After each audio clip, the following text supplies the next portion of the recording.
Hello and welcome to You Should Have Played It, Mech Commander Edition. So I just recently did a video on Mech Warrior 3 and a few people were like, why don't you do Mech Commander instead? Because that's a game that's more similar to Battletech than Mech Warrior 3 is. So yeah, sure, why not? Now I could never get the original game working, but someone linked me to a mod and package called Darkest Hour, and they've basically rebuilt the game from the ground up, gotten it to work on Windows 7 and Windows 10, and you can play the original game and the expansion and some custom campaigns that have been built by the dedicated community behind it over the past couple of decades. So definitely go and download that. You can Google it and find it pretty easily. So Mech Commander starts with the same kind of video intro and story kind of stuff that you find in Mech Warrior 3 and all the other games of this period, really, that had really in-depth stories with, you know, actors actually acting out the plot and all that kind of stuff. Anyway, you can watch this.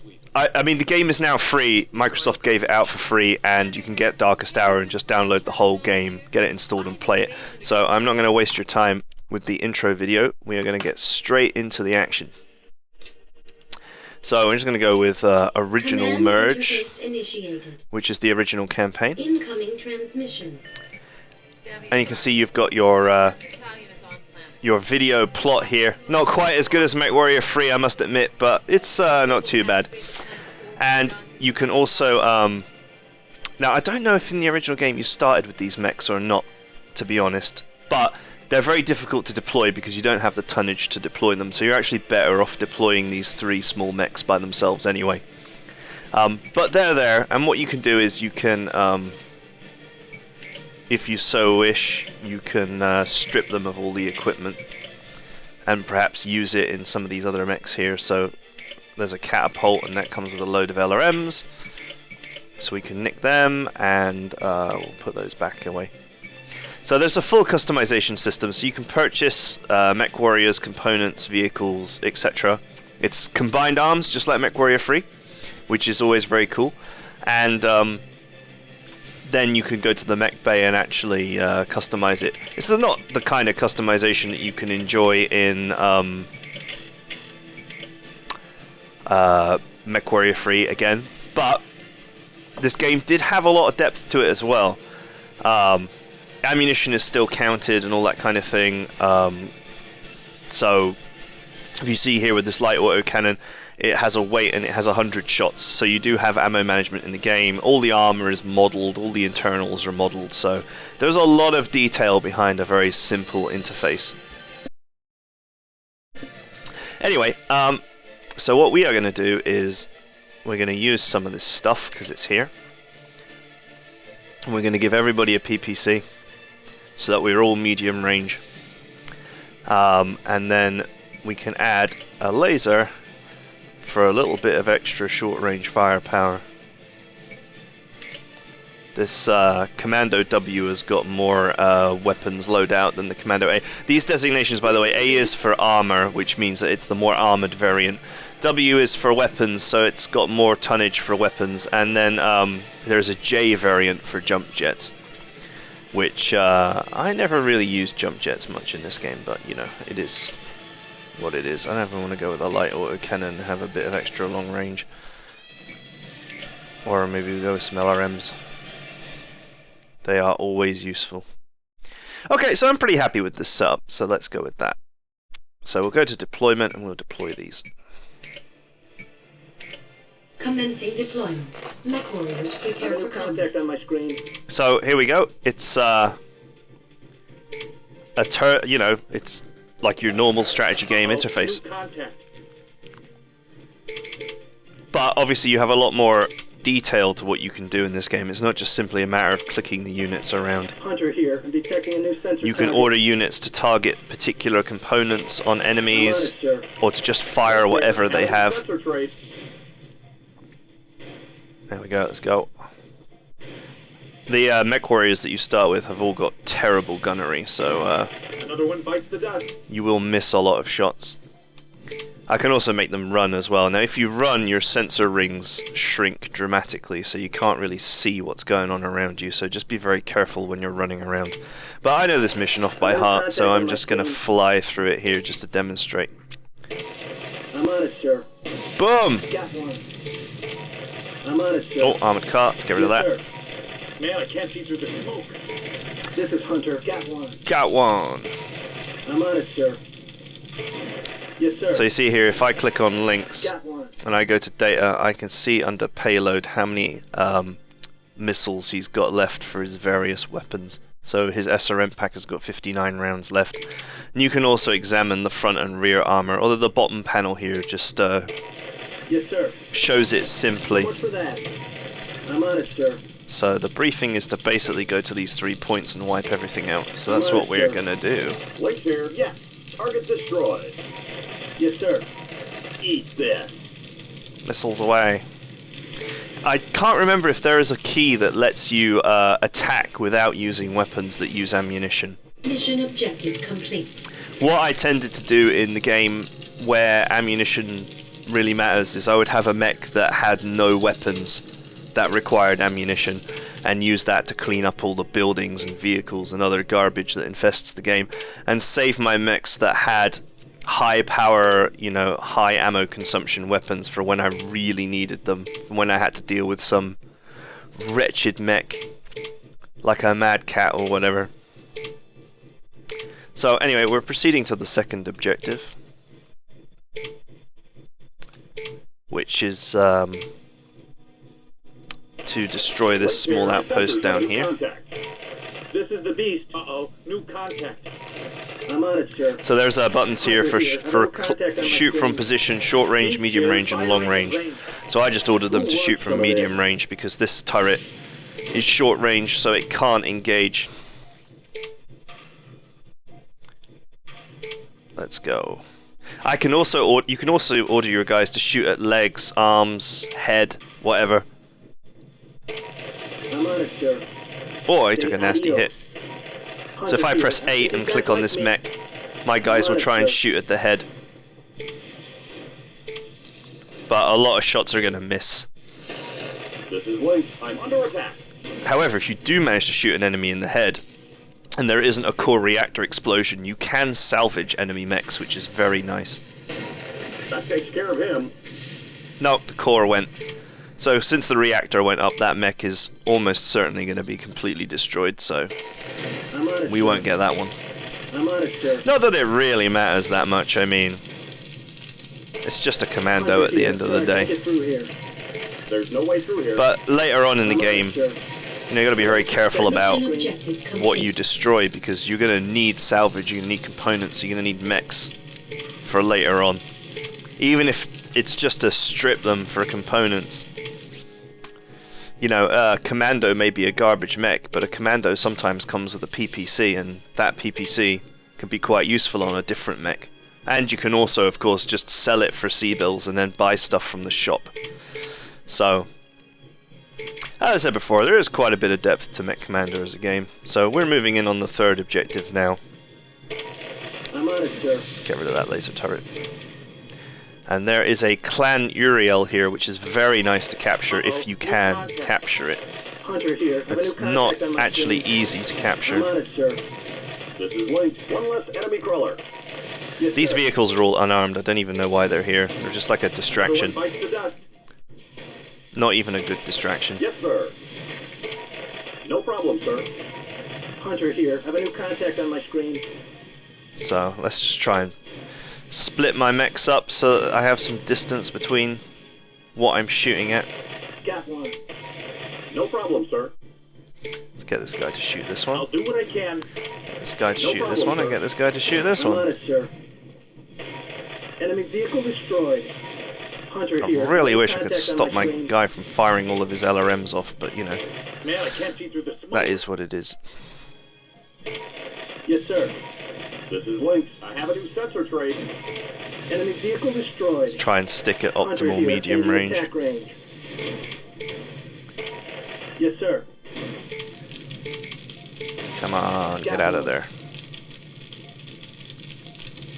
Your units won't fire unless you've designated a enemy as a potential target, so I'm one on it, thing you sir. can do on the start of a battle is just Yes, click sir. on everything quickly so that your guys will automatically engage stuff once they've killed a target. Just a little tip there. Right, so we've got one last thing to deal with, which is this Uriel up here, so we're going to deal with that. So we see the briefing, this third objective is not yet completed. So let's go and deal with this guy. Yes, sir. Now, you totally can try and get the cockpit on this guy. Wait here. I'm under attack. Okay, I've asked them to try and shoot the cockpit, so let's see if they can cockpit this guy. I think he's just lost one of his weapons, and so he's I'm on it, sir. basically screwed. Let's see how it works out. Oh, I think he might have one weapon that still works. Come on, boys. You got it. They take a lot more time to fire shots when they have low gunnery and you've asked them to shoot at something specific. Who wants some of this? I'm on it, sir. Oh, it's just taking too long. Let's just kill this guy. Let's kill him.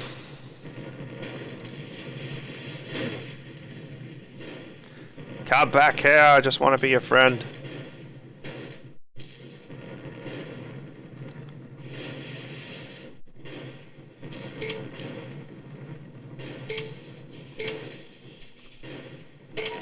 You got it.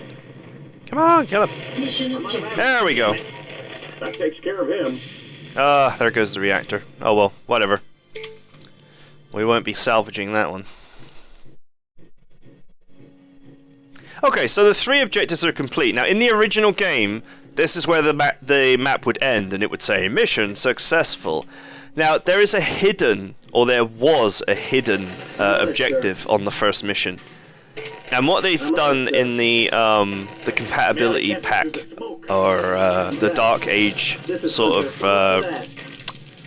fix pack, if you will, plus extra story missions, etc., is they've sort of unhidden the hidden mission from this map.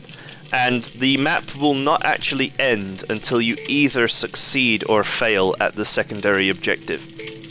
Now, the hidden secondary objective is a group of crates in the bottom west-hand corner, the southwest-hand corner of the map. And they are protected by a Mad Cat Mark J, which is an unbelievably dangerous mech that will easily kill all 3 of your mechs very, very, very quickly. And so, you know, it was partially there as an Easter egg and partially there as you can kill it. There is a way to kill it, but it's not easy. However, I really don't recommend it. If you're watching this video and you're going to be playing Mech Commander for the first time, you do not want to be involved in some needlessly silly and difficult Easter egg objective that was hidden away on the first mission. But I guess they wanted people to have a choice in the compatibility pack. They want people to have a choice as to whether to do it or not, rather than the game just ending the moment you completed the 3rd objective. So that you could complete the whole map, and then after completing the whole map, you could decide to go and do this if you wanted to. So, here's what you can do. So there's this bridge down in the bottom corner, which is where this hidden Easter egg is. And by the way, there are some extra crates and things hidden all over the map, which you can find with extra salvage. So it's not the only Easter egg, but this is the special one. Now, on this bridge, it can be just a bit of a pain in the ass to get across it. There we go. This was well hidden, this. You just have to click around everywhere and see if you can click across. And once you go across this bridge, you will find some crates and a sensor signal. And that sensor signal is the Mad Cat Mark J, which is extremely, extremely dangerous. So, if you want to complete this safely and you just want to carry on with the campaign, what I recommend that you do is that you just destroy the salvage, and the game will end. So here, the objective is to capture the crate group. So there's one here, which you can definitely get very easily. So let's go capture that one. Components captured. And then the other 2 are here. Now the problem is, as soon as you move forward to try and capture them, the Mad Cat will run at you, and it will murderize you. Now, the way that you kill the Mad Cat requires some luck. there is basically a fuel tank, which I will show you. So here's the fuel tank. So there's a fuel tank here, and what you can do is you have one artillery strike, and you put the artillery strike next to the fuel tank, and then you run over and you try and lure the Mad Cat into the fuel tank and artillery strike. And if you are successful, he dies instantly. The only problem is that if you're not successful, you die instantly.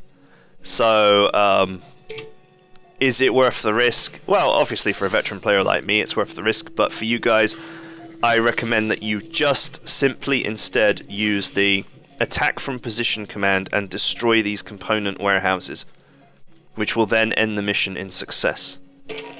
This is Hunter, attacking from position. So if I attack these from position, these will now be destroyed. And then it will say, secondary objective failed. Objective cannot be mission successful. And we win. Otherwise, you've got to take on the Mad Cat. And I don't recommend it. For a new player, anyway. Commendation for low drop weight. The other issue with killing the Mad Cat is, if you manage to capture it, it just makes the next half of the game completely trivial, because you just take your Mad Cat to every mission and you kill everything. So, you know, enjoy that at your own risk. So we're just going to move on to the next mission, and you'll see here. So this is the briefing. Not all the briefings had little videos. Incoming transmission. Only the first one of each section. So the other ones are just done in text. So it's not quite the same depth as Mech Warrior 3, but it's still pretty good. So what we can do now is, if we go back to the mech bay, This is the beast. we can repair these mechs. There's no need to refit because none of the weapons got destroyed, so that's good. And then if we go to purchasing, we can see now that there are some extra mechs in stock. So there's a Hollander Mark II which we can buy in armoured and jump jet variant, but no weapons variant. And there is also obviously more fire starters, more commandos which we can buy in both armour and weapon variants. If we check out components, we will probably have gotten our hands on... There we go, so there's a clan heavy flamer there. I don't think we got any other salvage, because I wasn't really looking for salvage in the first mission. I just kind of wanted to show off the game. But clan stuff tends to be, you know, pretty solid. It looks like there's some extra mech warriors as well, which you can hire. These weren't in the original game. Mantis reporting. They seem to be using Mantis's voicing, Reporting. so that's not too bad. Anyway, this is Mech Commander. You should have played it. You can download the Dark Age fix pack and play it. Here we go. Darkest Hours, MCG Darkest Hours. Google it, download it. It's very good. And then you can play this original game, plus all the expansion stuff, and yeah, it's very good. Definitely will enjoy it. Only a couple of days now till Battletech comes out, which will be turn-based. So if you want to play a real-time game, why not play this one? I'm pretty sure that you will not, even if you played the original and the original expansion, you will not have played all of the extra stuff that comes with this Darkest Hours fix pack and content pack. And that's it. So, Mech Commander, you should have played it, and I'll see you next time.